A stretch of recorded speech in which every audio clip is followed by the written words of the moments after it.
Yeah, because they take a picture.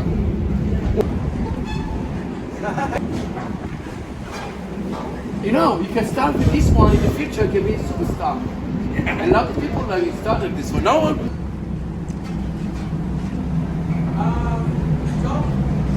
How many is that on? 11. In total, 44.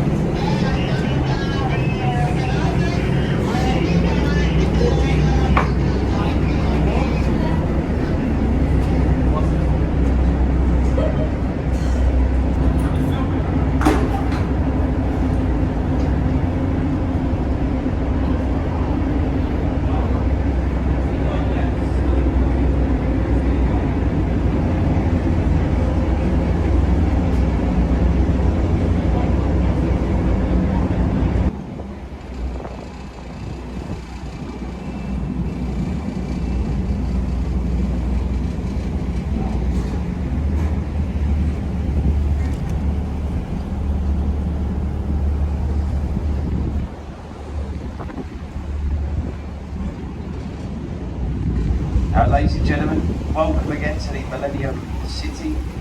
We are now leaving Tower Pier, and as we do, we have to mention the safety events with all of the up-to-date life-saving equipment. Everything is clearly marked around the boat. So we are fitted with life rafts around the outer roof. There is life jackets, and the life jackets, they're stored in the compartments, and all of the compartments, they're marked with a green and cream sticker. Now on the Thames there is a lifeboat service. You will see it as we go past. There's also a police force, which you saw a moment ago. We stay in constant communication with all of the life-saving services. There's no need to worry. Sit back, relax, enjoy the cruise. And if you have any questions along the way, please do come and ask a member of the crew. But I do hope you've had a good day so far. We're going to have a nice trip up towards Westminster now, and we're going to be at the next stop in around 25 minutes.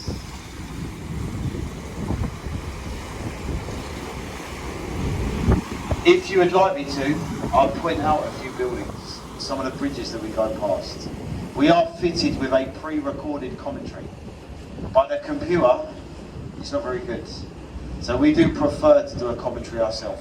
I don't know how many people can understand me, but hopefully a few of you can. And would anybody like a commentary along the way? Not too bothered. Would you like a commentary? You would. How about the people in the back? Would you like a commentary? Nobody's too fussed.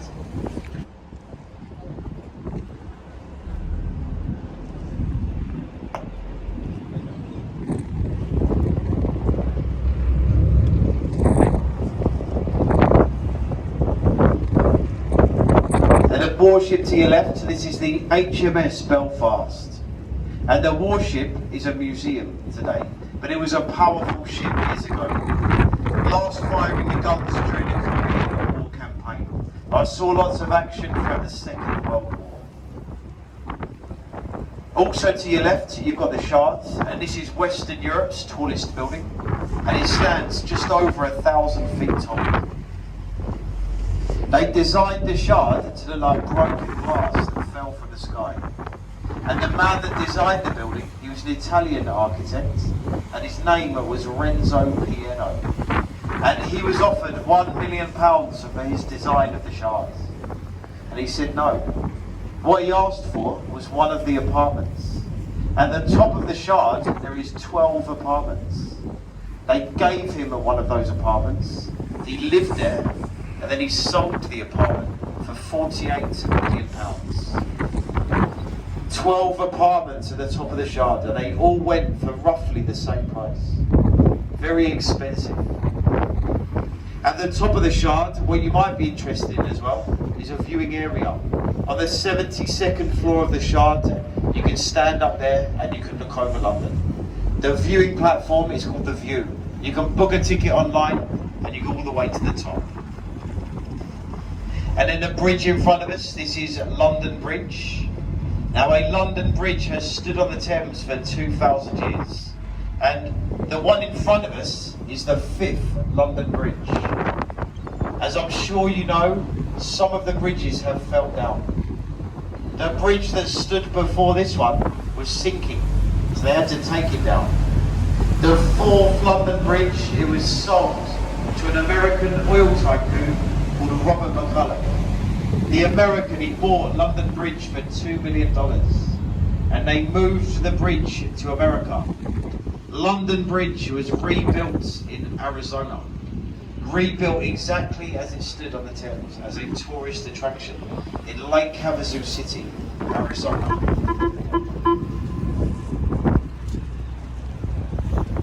And it's Friday evening, as you can see. Lots of the bars to your right, very busy.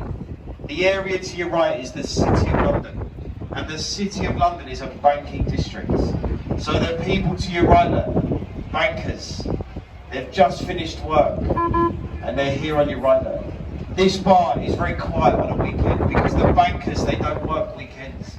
I'll wave to the bankers as we go past. I said bankers there, didn't I? And what you've also got to your right is a row of glass windows underneath the bridge. This is a spa. That's a sauna. So keep on waving, keep on smiling, because what you might see is half-naked people. And sometimes they do wave as we go past them.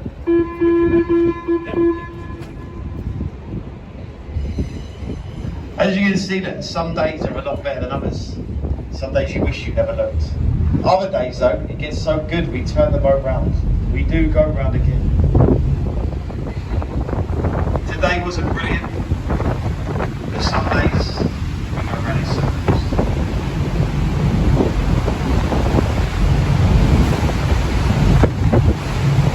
There's a pub to your left, it's called the Anchor. This pub was built in 1615, so parts of that pub 400 years old. Another popular pub on the Thames, the Anchor, Bankside. Me and my friend driving the boat, we visit that pub every evening after work. Every night we sit in that pub for hours, and that is where we do our research for this commentary. We visit all of these riverside pubs, and we carry out research.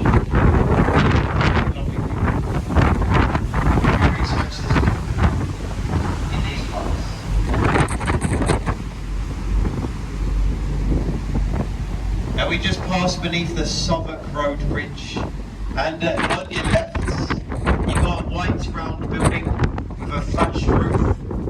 That's the William Shakespeare's Globe Theatre, and that is an exact replica to a theatre that used to stand here on your left in this area, Bankside. Every single day, that is where you can watch one of William Shakespeare's plays, and all of the plays, they are carried out traditionally, exactly as they would have been performed in the 1500s. It's brilliant value for money. You'll get a standing ticket for £5. So for live entertainment here in London, so that is brilliant value for money. And I hope you're all enjoying the live commentary so far. So hopefully you can all understand me, okay? I speak slowly. I don't normally speak like this. I don't normally speak this slow. I slow down and we find that more people can understand. And hopefully it does add to the trip. I know many of you got off with the boat earlier. You got off the boat that came down from Westminster, where the few people are, and I think you was left to listen to the computer, wasn't it? You had the audio guide, which isn't very good. So we do make an effort to do a live commentary on this boat. Here to your right, you've got St Paul's Cathedral, Sir Christopher Wren's masterpiece. It stands 365 feet. Easy to remember, 1 foot was built for every day of the year. It took 35 years to build St Paul's. They finished the cathedral in 1710. You can stand above the dome and you can look over London. There's a viewing area at the top of St Paul's. It's called the Golden Gallery. If you go on a Sunday, you visit St Paul's for free. Monday to Saturday, you have to pay to pray. You have to pay to visit. But on a Sunday, you go free of charge. Every single Sunday throughout the year. And if you were to get there early enough, you can also join the service, which is a brilliant experience. Watching a service at St Paul's. And it's a free service as well.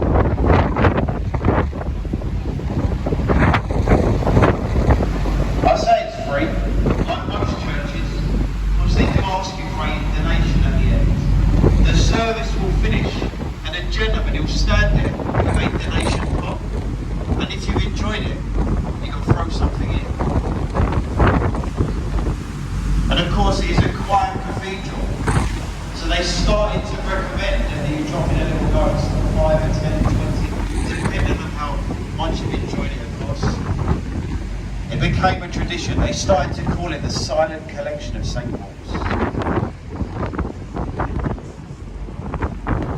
The building to your right with the green steeped roof, that's the City of London School for Boys. That's the old school where some of this country's past politicians, members of parliament, spent early education.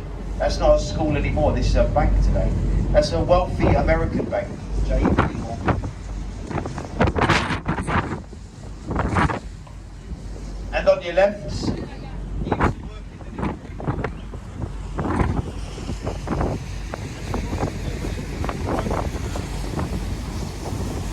so the red brick building to your left, that's the Oxo building, and that was a warehouse. This is where the Oxo company used to make the stock cube. Which some of you may have heard of before, the famous Oxo stock cube. It was all made here in London in that building. Today that's apartments, as you can see. Look, you see the people that are on the balcony? That's a restaurant, and it's run by Harvey Nichols. And the restaurant gets voted as one of the top 5 here in London. Harvey Nichols at the Oxo Tower.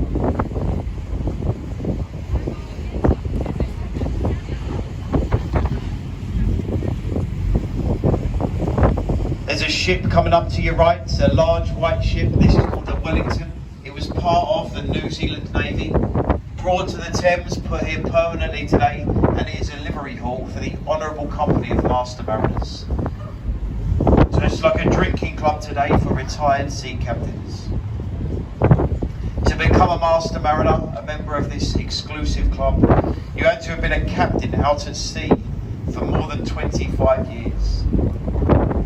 So not just any old sea captains, Master Mariners. Me and my friend driving the boat, we're not part of that company, of course. We're not going to be Master Mariners because we have a very different licence. We work on the Thames, and to work on the river, you have to become a Thames waterman or a freeman of the river.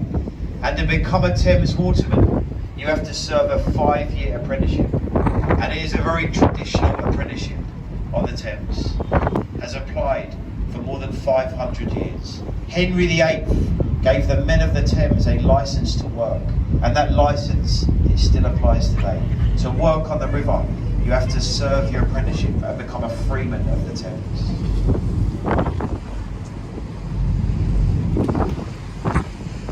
The concrete building to your left looks like a car park. It isn't. That is this country's national theatre. That building gets voted year after year as to be the ugliest building here in London. So it's just an ugly building there to your left. But it is very different inside. In the building there's 3 theatres, and they are some of the best theatres in the country. But the outside does let it down.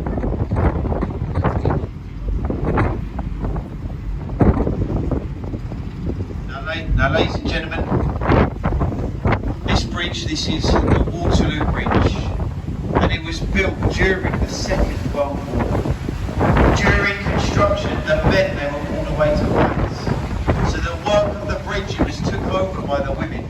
The ladies built this bridge. It was built by an 80% female workforce. They call it the Ladies' Bridge over the Thames. The ladies, they've done a fantastic job, as you can see there. Built by the women, the Ladies' Bridge.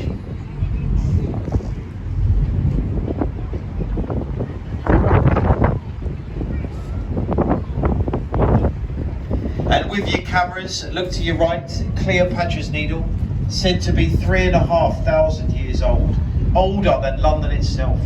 The oldest monument, the oldest thing you'll see today, the needle to your right. Carved in Egypt, carved in pairs, and there's a twin to the needle. The twin is in Central Park, New York. The last bridge on your journey, this is the Charing Cross Railway Bridge. The busiest railway bridge on the Thames. The trains feeding the West End, which is the area to your right. Either side of the railway bridge, you've got the walkways, the Golden Jubilee for bridges. You will see people walking across. Wave to the people on the bridges. Give them a wave. If they don't wave back, they're miserable people. They're just from London. They don't work. Bankers. from London, from the city of London. And another bridge on either side. Keep on waving, keep their hands busy. Stop them throwing things at you as we pass many.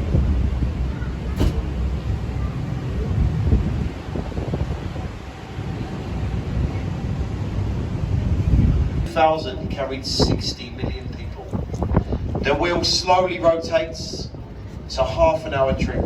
So it is a brilliant way to see London quickly. There's 32 glass pods. Not a random number.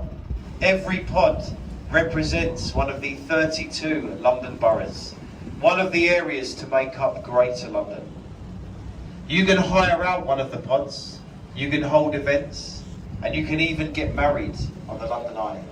There has been hundreds of weddings on the wheel. So I wouldn't recommend it though. Marriage, I wouldn't do that if I was you, but you can on the London Eye. And you've got the Tattershall Castle, the pub on the Thames. More pubs where me and my friend researched this commentary lab. And this is a very popular pub. It was opened up as an art gallery. Didn't do very well as an art gallery, so they turned it into a pub. And you see how popular it is. They say they made more money in one day as a pub than they made in a whole year of being an art gallery.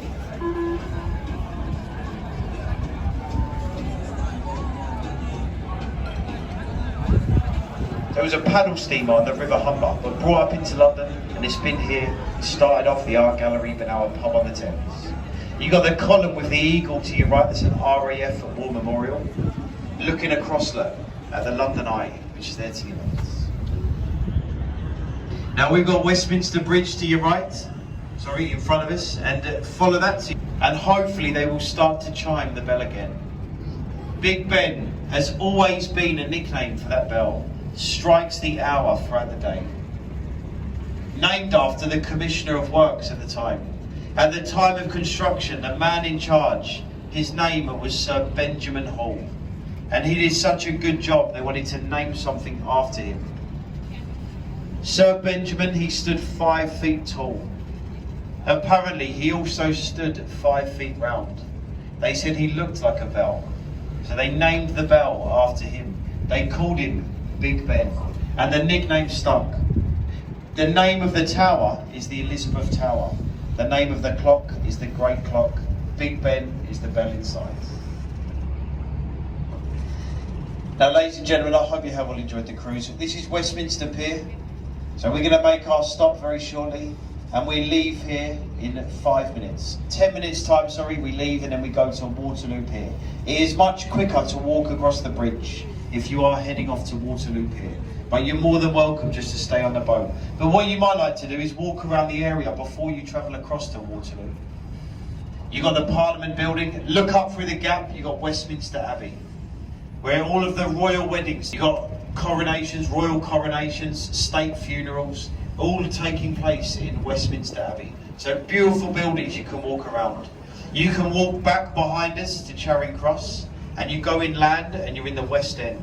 Somewhere this evening for something to eat or drink, the West End of London. You've got Leicester Square where you get food from all over the world. You can spend a bit of time walking around Covent Garden, travel up to